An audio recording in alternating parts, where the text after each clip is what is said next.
2023년 우리 하반기에 여러분들하고 이 주일 강단에서 나누게 될 말씀은 예고해 드린 대로 마태복음 5장, 6장, 7장에 나오는 산상수훈 말씀을 여러분들과 좀 나누려고 합니다. 산상보훈이라고도 하죠. 산상수훈은 말 그대로 예수님께서 산 위에서 가르치신 보배로운 교훈이라는 의미를 담고 있습니다. 그런데 산상수훈 말씀을 읽어보신 분들은 아시겠지만은 이 말씀을 참 실천하며 산다는 것이 보통 어려운 일이 아닙니다. 어떻게 보면 모세의 율법보다 더 지키기 어려운 것이 예수님의 산상수훈 말씀이기도 합니다. 여러분, 그런데 아무리 실천하기 어렵다 할지라도 우리는 이 말씀 앞에 서야 합니다. 왜냐하면 우리는 하나님의 자녀이고 예수 그리스도의 제자이기 때문에 이 말씀이 아무리 실천하기 힘들다 할지라도 이 말씀을 반드시 우리는 삶의 길로 삼아야 되고 인생의 나침판으로 삼을 수 있어야 됩니다.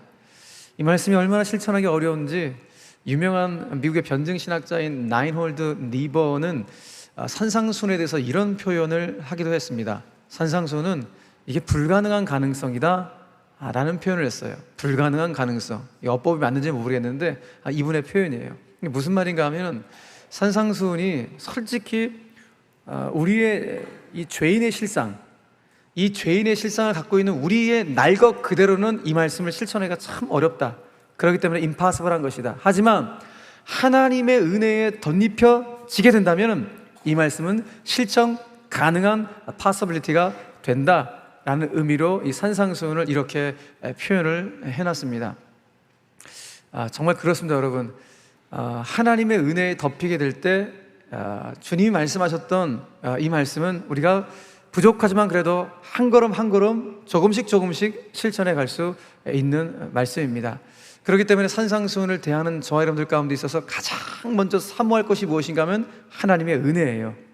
그 은혜에 붙잡히게 될 때 이 말씀을 우리가 실천할 수 있다고 하듯이 하나님의 은혜를 정말 사모하고 그 은혜에 붙잡히게 될 때 여러분 이 말씀의 놀라운 능력과 은혜를 경험하게 될 줄로 믿으시길 바랍니다.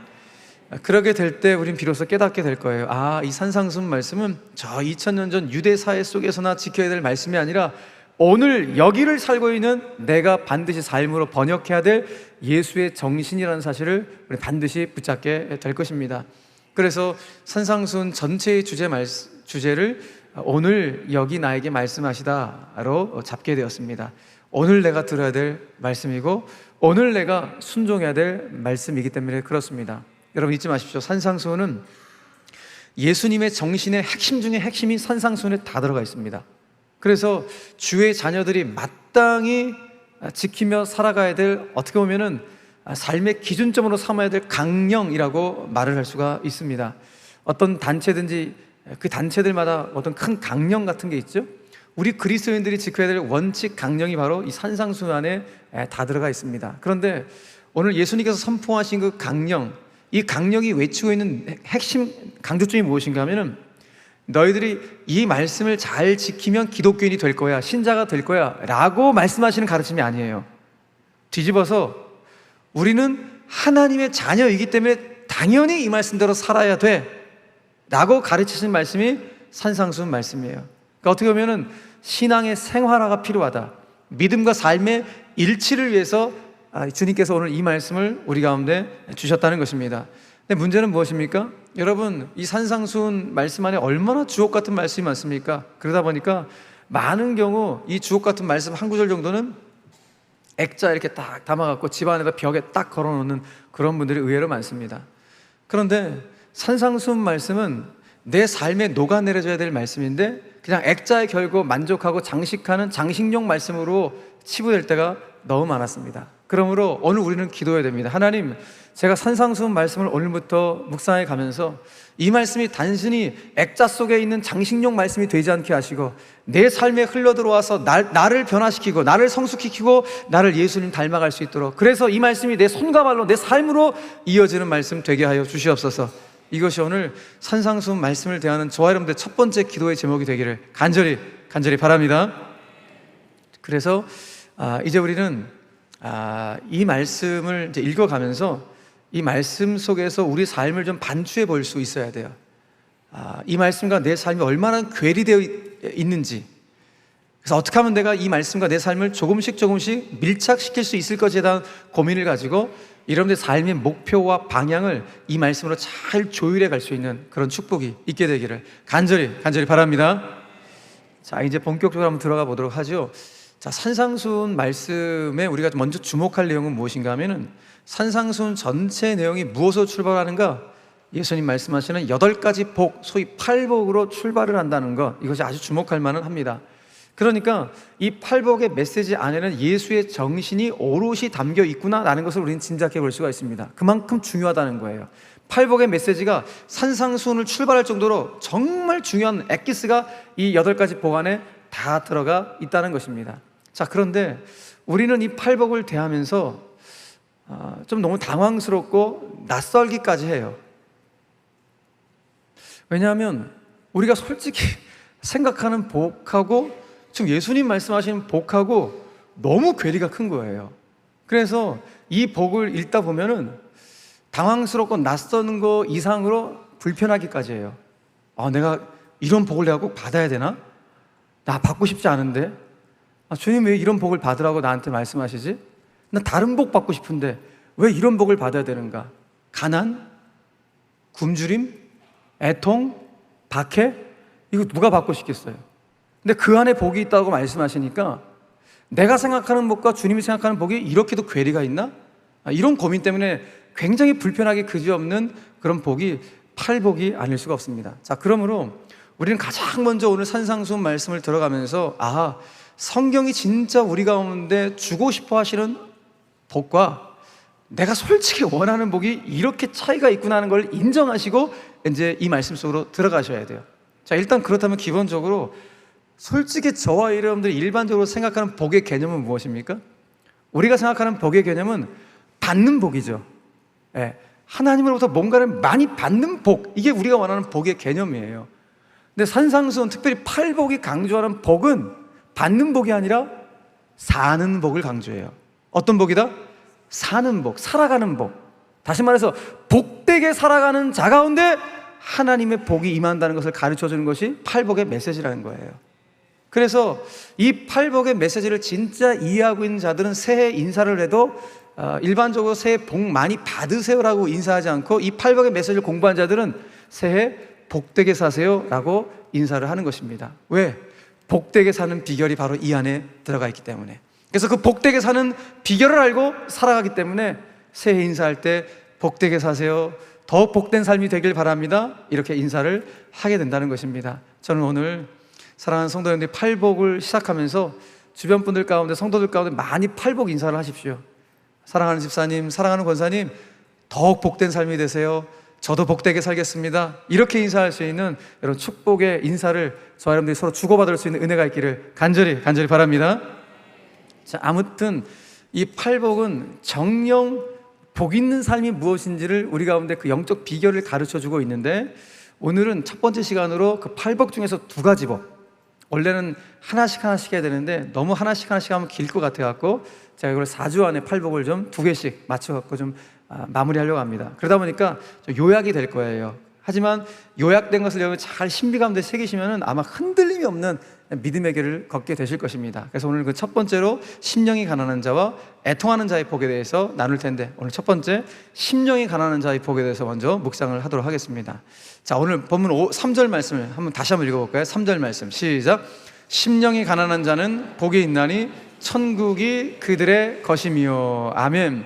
자, 이 말씀을 딱 읽으면은 그냥 너무 자연스럽게 툭 튀어나오는 질문이 여러분 생기시죠? 어떤 질문이 생기십니까? 가난이 복이야? 이런 질문 당연히 생기겠죠?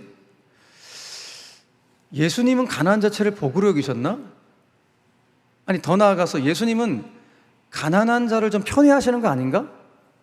뭐 이런 질문이 들기까지 합니다. 여러분, 정말 그럴까요? 전혀 그렇지 않습니다. 여러분, 일단 기본적으로 예수님은 부 자체를 죄악시 여기지 않으셨어요. 가난한 자들을 향하여서 야, 저 부자들을 다 몰아내갖고 이 나라를 가난한 나라로 만드는 무슨 사회 계급 폭력을 통해서 그런 사회를 만들자, 이렇게 선동한 분이 아니세요. 예수님은 가난한 자책을 복으로 말씀하신 적이 단 한 번도 없어요. 예수님은 가난한 자를 하나님 백성으로 또 보신 적도 없어요. 그러니까 오늘 중요한 것은 무엇인가 하면 가난 자체가 복이 아니라 심령이 가난한 것이 여러분 복인 줄로 믿으시길 바랍니다. 그러니까 성경이 강조하는 심령이 가난이라고요. 심령이 가난. 자, 그렇다면 심령이 가난하다는 것은 뭘 말하는 건가? 이게 중요하겠죠. 그래서 오늘 심령이 가난하다는 것이 무엇인지를 살펴봐야 되는데, 그러기 위해서는 제가 죄송하지만 여러분들 가운데 신약 성경을 기록한 헬라어 단어 2가지를 좀 소개를 해야 돼요. 이 단어가 좀 어려워도 단어는 모르셔도 되고 뜻만 아시면 될 것 같아요. 자, 헬라어 성경에는 가난하다는 단어가 2가지가 있어요. 하나는 페니크로스라는 단어가 있어요. 페니크로스. 자, 이 단어는 어떤 뜻인가 하면 가난은 해요. 가난은 해도 조금이라도 뭔가 먹을 수 있는 게 있어요. 뭔가 좀 가지고 있는 상태가 있는 것. 아마 우리 성도들 가운데도 가난한 성도님들 다 계실 텐데, 그 가난한 성도님은 다 이 페니크로스의 가난이에요. 그렇죠? 적어도 하루 한 끼 정도는 드시고 사시잖아요. 2끼는 드시나요? 3끼 다 드시는군요. 그럼 가난한 게 아닌데. 네. 여기서 말하는 페니크로스는 가난하지만은 아무튼 조금이라도 가지고 있는 그런 상태. 성경의 인물로 말하자면 두렙돈 가지고 있었던 그 여인. 예. 전 재산이 두렙돈이었지만, 두엽전이었지만 그래도 그거라도 가지고 있던 그런 상태를 가리켜서 페니크로스의 가난이다 라고 얘기해요. 그런데 또 하나의 가난이 있는데, 2번째 단어인 프토코스라는 가난이 있어요. 이 단어는 전적 궁핍의 상태예요. 그러니까 누군가가 지금 이 순간 나를 도와주지 않으면 나는 굶어 죽을 수밖에 없는 그런 상태, 완전 궁핍의 상태, 이거를 프토쿠스라고 해요. 그런데 오늘 본문에 나오는 심령이 가난한 자 할 때 가난한, 바로 그 단어가 프토쿠스예요. 그러니까 누군가가 나를 진짜 전적으로 도와주지 않으면, 나를 챙겨주지 않으면 나는 오늘 당장 죽을 수밖에 없는 그런 가난, 그것이 프토쿠스예요. 자, 이 단어를 봤을 때 우리는 드디어 이제 알게 됩니다. 아, 심령이 가난한 자는 이런 사람을 말하는구나. 어떤 사람인가 정리해 볼 수 있겠죠? 심령이 가난한 사람, 첫 번째, 자신은 하나님의 은혜가 아니면 살아갈 수 없는 전적 궁핍의 상태임을 알기에, 하나님이 나를 도와주지 않으면 나는 살아갈 수 없는 존재라는 사실을 알기에 하나님만을 절대적으로 의지하는 자, 그 사람이 누구다? 심령이 가난한 자다. 저를 한번 따라 보시겠어요? 하나님만을 절대적으로 의지하는 자. 예, 이런 사람이 심령이 가난한 자예요. 또 이렇게 표현할 수도 있겠죠. 구원이라는 개념으로 표현해 본다면은, 심령이 가난한 자는 하나님, 제 안에는 저 스스로를 구원할 능력이 저는 없습니다. 저는 스스로 저 자신을 구원할 능력이 없기 때문에 하나님의 은혜와 긍휼을 매일같이 구하며 나아갑니다. 이렇게 수시로 하나님의 은혜와 긍휼을 구하는 자, 이 사람을 가리켜서 심령이 가난한 자다라고 표현할 수 있어요. 이 2가지를 합쳐서 정리해 본다면 이렇게 말할 수 있겠죠. 자신은 하나님의 도움이 없이는 어쩔 수 없는 그런 존재, 나 아무것도 아닌 존재, 그 주님의 은혜에 붙잡힐 수밖에 없는 존재 라고 고백하며 살아가는 자가 심령이 가난한 자다, 이렇게 우리는 정리할 수가 있을 것 같습니다. 그래서 누가복음 18장에 보면 예수님께서 어떤 자가 심령이 가난한 자고 어떤 자가 심령이 가난하지 못한 자인지를 한 예를 들어서 우리 가운데 보여줬어요. 그 예가 바리새인이라는 이 부류의 사람과 세리라는 사람을, 2사람을 통해서 어떤 자가 심령이 가난한 자인지를 보여주셨는데, 자, 한번 볼까요? 누가복음 18장 11절 말씀 보니까, 자, 먼저 바리새인이 기도해요. 바리새인의 기도를 들어보세요. 바리새인은 서서 따로 기도하여 이르되, 하나님이여, 나는 다른 사람들 곧 토색, 불의, 간음을 하는 자들과 같지 아니하고 이 세리와도 같지 아니함을 너무 감사합니다. 그 다음에 나는 일에 2번씩 금식하고 또 소득의 11조를 드리나이다. 자, 이것이 바리새인의 기도래요. 기도. 여러분들 이게 기도 같으세요? 분명히 바리새인이 하나님께 기도한 기도의 기도문이 바로 이거예요. 근데 기도 같지 않고 뭐 같아요? 자기 자랑, 자기 주장이에요. 그러니까 우리 중에도 실은 기도할 때 자기 자랑, 자기 주장하는 분들이 의외로 꽤 있어요. 그건 바리새인의 기도예요. 기도 같지 않은 기도. 그런데 예수님은 오늘 세리의 기도를 보시는 거예요. 세리가 어떻게 기도하는가? 자, 오늘 18장 13절 말씀 보니까 이렇게 말을 해요. 세리는 멀리 서서 감히 눈을 들어 하늘을 쳐다보지도 못하고 다만 가슴을 치며 이르되, 하나님이여 불쌍히 여기소서, 나는 죄인으로소이다 하였느니라. 이게 세리의 기도예요. 그러니까 세리는 어떻게 기도한 거예요?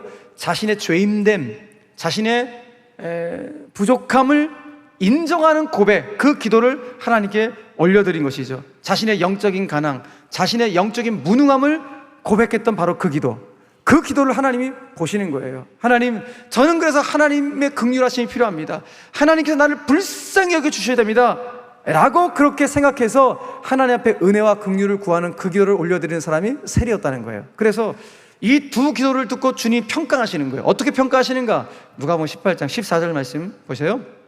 내가 너에게 이르노니 이에 저 바리새인이 아니고 이 사람, 이 세리가 무엇을 받았습니까?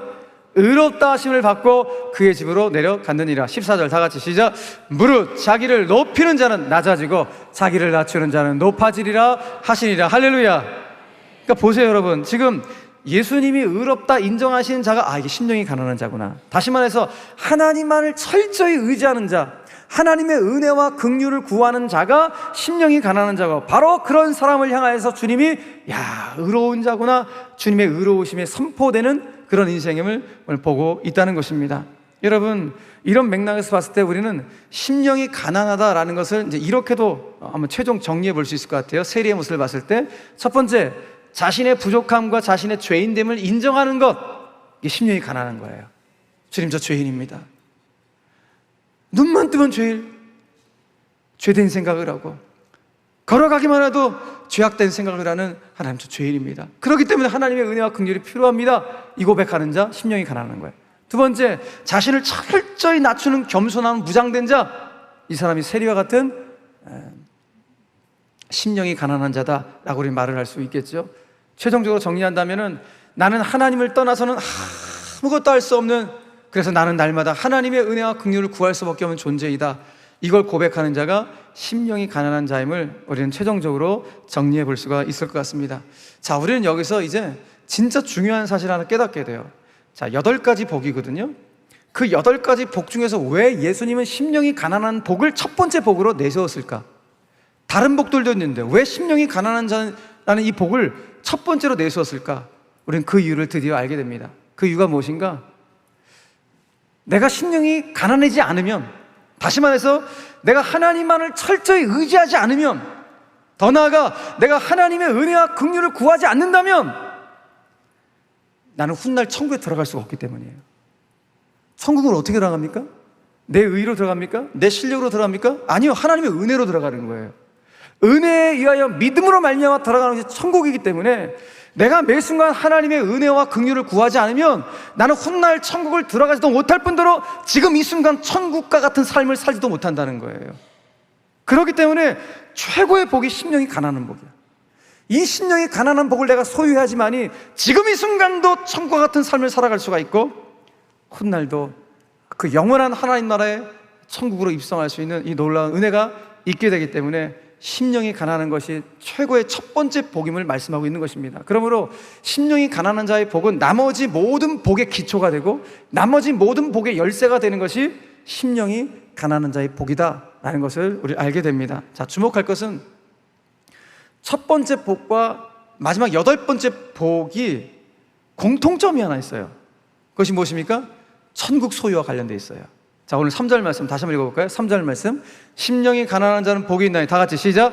천국이 그들의 것이며. 자, 마지막 8번째 복 5장 10절 말씀. 의를 위하여 박해를 받는 자는 복이 있나, 시작. 천국이 그들의 것임이라. 그래요 여러분, 팔복은 천국으로 문을 열고 천국으로 문을 닫는 거예요. 아하, 이 8가지 복을 통해서 우리 가운데 뭘 말씀하시는 거예요? 진짜 하나님이 기뻐하시는 진짜 복받은 인생이 누군가? 진짜 복받은 인생은 이 땅을 살아가면서도 천국과 같은 삶을 살아가는 거예요. 그 심령, 그 마음, 그 가정이 천국과 같은 삶을 살아가고, 이제 주님이 부르시는 내 인생의 마지막 천국으로 입성하는 것, 거기까지, 그것이 바로 진짜 주님이 기뻐하시는 우리가 받아야 될 복임을 말씀하고 있다는 것입니다. 사랑하는 성도 여러분, 저는 정말 바라기는 하나님을 전적으로 신뢰하는 심령이 가난한 자가 바로 저와 여러분들이 되셔서 우리 주님 부르시는 그날까지 우리 이 땅에서도 천국과 같은 삶을 살아갑시다. 지금 우리 주변에 지옥과 같은 삶을 살아가는 사람이 얼마나 많은지 몰라요. 그 심령이 너무 복잡하고 너무 상처받고 관계가 어그러지고 그 가정이 깨어지고 지옥과 같은 인생들이 얼마나 많은지 몰라요. 그런데 우리 주님을 믿고 있으니 오늘 심령이 가난한 자가 되어서 우리가 주님 나라 갈 때까지는 적어도 우리의 가정과 우리의 일터와 삶의 모든 자리가 천국을 경험하고 천국의 예고편을 경험하고 내 인생 마지막 날 그 끝 코끝에 호흡이 끊어지는 그 순간 진짜 영원한 천국으로 입성할 수 있는 이 복을 누릴 수 있는 저와 여러분들이 되시기를 주 예수 그리스도의 이름으로 간절히 축원합니다. 축원합니다. 그래서 심령이 가난한 자의 복이 첫 번째예요. 천국과 관련이 있기 때문에. 두 번째, 애통하는 자의 복에 대해서 한번 묵상을 해보죠. 자, 4절 말씀을 다시 한번 읽어봅시다. 4절 말씀. 자, 시작. 애통하는 자는 복이 있나니 그들이 위로를 받을 것이며. 아멘. 자, 이 말씀도 이렇게 쭉 보고 읽다 보면 너무 당황스럽죠? 너무 낯설어요. 아니, 어떻게 이렇게도 역설적일까? 웃는 자가 복을 받는 것이 아니라 우는 자가 복을 받는다고? 나 웃으며 살고 싶은데? 정말 웃으며 살고 싶은데 우는 자가 복이 있다고요? 그러니까 이 말씀을 딱 보면 또 툭 튀어나온 질문이 생기는 거예요. 어떤 질문입니까? 아니, 주님이 우는 자가 복이 있다고 말씀하시면 저희 평생 울며 살아야 됩니까? 징징 짜면서 살아야 됩니까? 이 질문을 하게 되는 거예요. 또 하나, 아니 항상 기뻐하라면서요. 항상 기뻐하라, 쉬지 말고 기도하라, 범사에 감사하라. 아니 항상 기뻐하라고 하시면서 우는 자가 복이 있다고 하면은 아예 이 말씀하고 이 말씀 상충되는 거 아니에요? 부딪히는 거 아니에요? 이 질문을 우리가 하게 되는 거예요. 자, 그런데 여러분 이 말씀을 우리가 이분법적으로 보시면 안 돼요. 왜냐하면 우리의 삶도 그렇지만 예수님의 삶도 성령으로 기뻐하실 때가 있었고 그리고 슬퍼하시며 눈물을 흘리실 때도 있으셨죠? 그러니까 뭘 말하는가 하면 성숙한 신자는 울어할 때와 기뻐할 때 그리고 즐거워할 때와 슬퍼할 때를 분별할 수 있는 사람이 성숙한 그리스도인이에요. 여러분, 자, 기본적으로 우리 성도의 진짜 근본적이고 본질적인 기쁨은 무엇입니까? 진짜 본질적인 기쁨. 찬송과 가사로 표현한다면 죄악 벗은 우리 영혼 기뻐 뛰며 주를 보겠네. 그저 죄악 벗어났대. 그러니까 죄사함 받은 기쁨이 본질적인 기쁨이고, 또 찬송과 가사로 말한다면 나의 갈 길 다가도록 예수 나를 인도하셔서 주님과 동행하는 기쁨, 본질적인 기쁨이고, 또 찬송과 가사로 표현한다면 영생을 누리며 오늘도 내일도 주 안에서 사는 기쁨. 그렇죠. 죄사함 받은 기쁨, 주님과 동행하는 기쁨, 그리고 주님 안에서 사는 기쁨. 이게 본질적인 기쁨이에요. 이 기쁨을 언제 누린다고요? 주님과 동행할 때 누리는 거예요. 자, 그런데 여러분, 주님과 동행하면 이 엄청난 기쁨이 우리 가운데 있어요? 네, 동시에 주님과 동행하면 애통하게 돼요. 이게 신비예요. 주님과 동행하면 애통하게 돼요. 왜 그렇습니까? 진짜 주님과 동행하니까 내가 주님 뜻대로 살지 못한 나의 죄가 보여지기 시작하는 거예요. 주님과 동행하지 않으면 내 죄가 안 보여요. 주님과 동행해서 주님 앞에서 친밀한 교제를 하게 될 때 비로소 내가 주님의 영광을 가렸던 내 죄가 보이기 때문에 내 죄 때문에 통회하는 그런 마음이 생기게 된다는 것입니다. 내가 주님과 동행하게 되면 자꾸 보이는 거예요. 뭐가 보입니까? 너무 안타까운 모습이 보여요. 주님을 떠나간 영혼들, 저 우상에 빠져있고 사이비 이단 가운데 빠져있는 그 영혼들, 너무 안타까워서 애통하는 마음이 있는 거예요.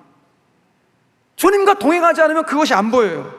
근데 주님과 동행하면 너무너무 그 영혼들이 안타까워서 내 안에서 애통해하는 눈물이 흘려지게 되는 거예요. 내가 주님과 동행하면 보이는 거예요. 또 뭐가 보입니까? 우리 사회의 부조리, 우리 사회의 어둠, 우리 사회의 죄악들이 보이는 거예요. 하나님의 창조 질서를 파괴하려는 이런 어둠과 같은 이 모습 보면서 너무 애통해하는 거예요. 이러면 안 되는데 그 애통의 마음이 내 가운데 들어가 있다는 거예요. 그러니까 여러분 꼭 기억하세요. 그렇구나. 주님과 동행하면 정말 형용할 수 없는 너무 황홀한 주님과 동행하는 기쁨, 죄사함 받은 기쁨, 주 안에 사는 기쁨도 있지만은 주님과 동행하면 내 안에 죄가 보여지는, 주님의 영광을 가리며 살아왔던 내 죄가 보여지는 이 애통도 있는 것이 이게 진짜 복이구나. 그래서 성경은 애통하는 것이 복이 있다라고 말씀하셨구나. 이걸 우리에게 말씀해주고 있다는 것입니다. 사랑하는 여러분, 그러므로 애통하는 자가 복이 있다라고 하는 것은 진짜 이와 같은 본질적인 기쁨 안에서 누리는 하나님의 마음임을 우리가 깨닫게 되는 것입니다. 심지어 다윗은 우리가 예배를 드릴 때도 어떤 예배를 하나님이 기뻐하시고 원하시는 예배인가? 라고 말을 해요. 아까 사회자 목사님께서 예배 부른 때 여러분들 가운데 선포했던 바로 그 말씀이죠. 시편 51편 17절 말씀 보니까 하나님 원하시는 예배가 어떤 말씀인가? 하나님께서 구하시는 제사 예배는 상한 심령이라. 하나님이여 상하고 통회하는 애통하는 마음을 주께서 멸시하지 아니하시리라. 그러니까 하나님이 정말 원하시는 예배는 뭐예요? 나의 죄를 자백하고 나의 죄에 대해서 애통하여 이 예배를 통하여서 그 죄가 씻김바 되어지고 새로워지는 은혜를 입는 예배, 그 예배가 여러분 주님이 기뻐하시는 예배인 줄로 믿으시길 바랍니다. 그러므로 매주일 수원제일교회 드리는 예배가 그런 예배가 돼야 돼요. 여러분들이 매주 이곳에서 지난 한 주간 동안 하나님과 멀리 지냈던, 하나님의 기쁨 되지 않았던 그런 모습이 있었다면 오늘도 예배의 자리에서 나의 죄를 바라보고 자복하고 회개하여 애통하여 다시 하나님으로부터 정결함과 새로워지는 은혜를 입는 예배, 바로 그 예배를 드릴 때 예배의 성공자가 된 줄로 믿으시길 바랍니다. 그 예배를 드려야 돼요. 여러분, 그러므로 우리는 수시로 회개의 눈물, 애통의 눈물을 흘려야 돼요. 여러분, 탄광에서 일하시는 광부들을 한번 생각해 보세요. 탄광에서 일하시는 광부들, 그분들은 온갖 먼지와 분진으로 뒤집어 썼기 때문에 모든 게 새카매요. 새카매요. 그런데 유독 광부의 눈과 치아만은 하얘요. 그렇죠? 왜 그렇습니까? 수시로 눈에서 눈물이 내려오기 때문에, 수시로 입안에 있는 타액이 흘러서 치아를 닦아주기 때문에 눈과 치아만큼은 하얘집니다. 여러분, 우리의 영혼이 정결해진 것도 이와 같습니다. 우리도 내 안에 덕지덕지 달라붙은 이 죄악들을 수시로 애통의 눈물로, 회개의 눈물로 씻어 보내야 돼요. 바로 이와 같은 예배의 자리, 기도의 자리를 통하여서 내 안에 어느 순간 덕지덕지 붙어있는 이 죄악들을 무엇으로 씻겨낼 것인가? 주님, 나를 불쌍히 여겨 주시옵소라고 애통의 눈물, 회개의 눈물을 흘릴 때 주님께서 십자가의 보혈로 이 죄악들을 여러분 깨끗하게 씻을 줄로 믿으시길 바랍니다. 그렇기 때문에 죄가 떠나가는 것이기 때문에 애통이 복이 있는 거예요.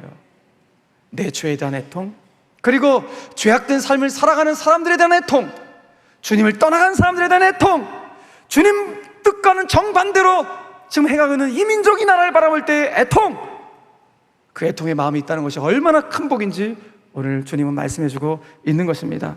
여러분, 오늘 근데 정말 주목할 것은 무엇인가 하면 첫 번째 복이 심령이 가난한 자고 두 번째가 애통하는 자의 복이에요. 그런데 이 애통하는 자의 복은 심령이 가난한 결과로 터져나온 애통이에요.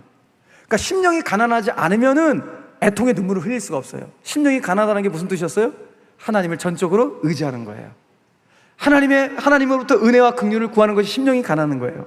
그러니까 하나님을 철저히 의지하니까 하나님을 믿고 애통하는 거예요. 그러니까 우리의 눈물은 누구 앞에서 흘리는 눈물이에요?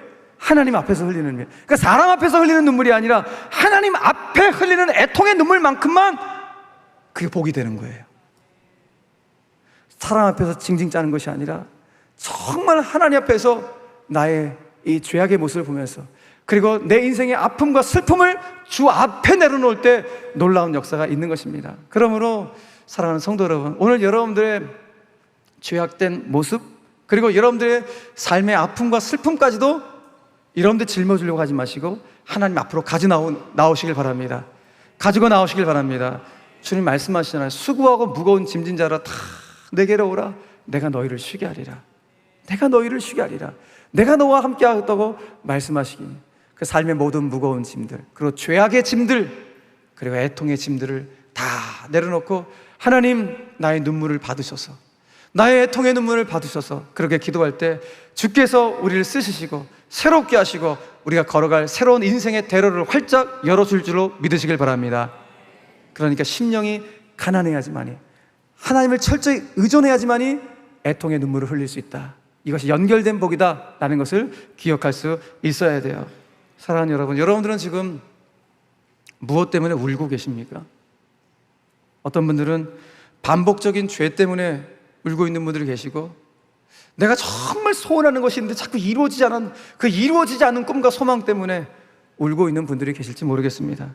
또 잃어버린 무언가 때문에, 또 사랑하는 사람의 죽음 때문에 울고 있는 분들이 계실지 모르겠고, 또 인생의 실패로 인해서, 받은 상처로 인해서, 또 육신의 고통 때문에, 여러 가지 삶의 난관 때문에 울고 있는 분들이 계실지 모르겠습니다.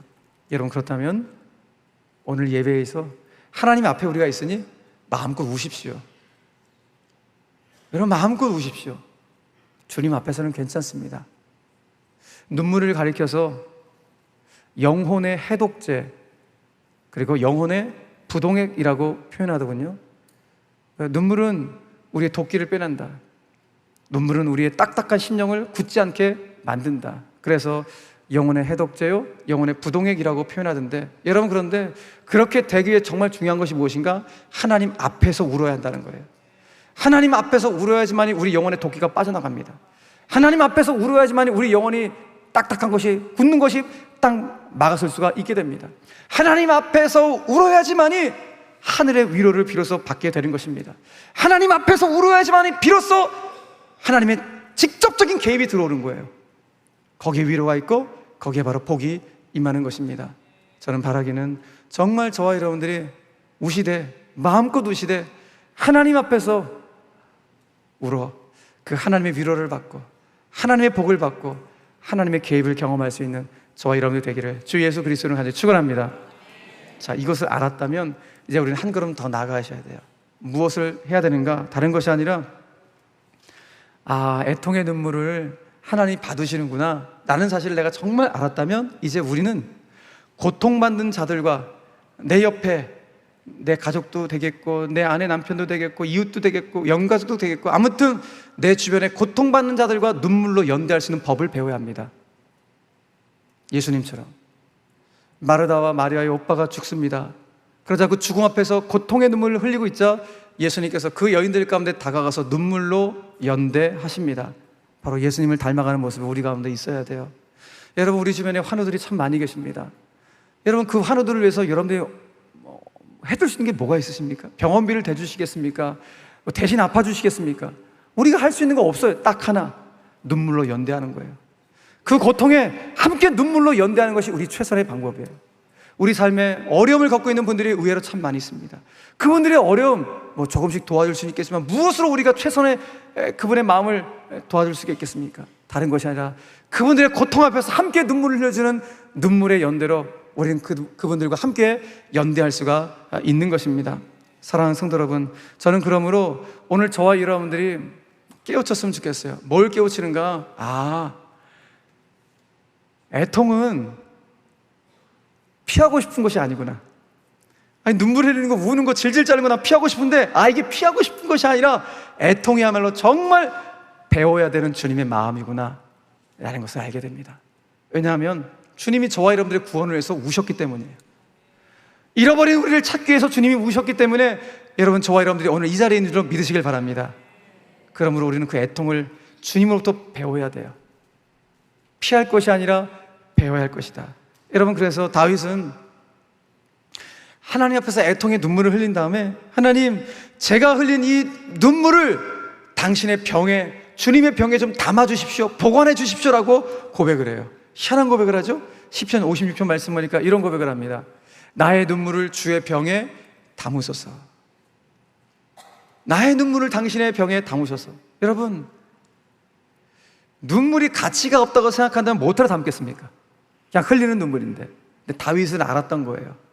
애통의 눈물이 정말 고귀하고 보석 같은 사실을 알고 있었던 것입니다. 무엇보다 다윗은 알고 있었어요.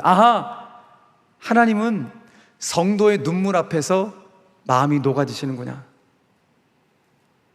하나님은 내가 울 때, 하나님 내가 아파서 막 울 때, 하나님은 그 마음은 정말로 따뜻하게 녹아져서 나를 품고 있다는 사실을 알기 때문에 다윗은 고백합니다. 하나님, 제가 흘린 눈물 다 담아주세요.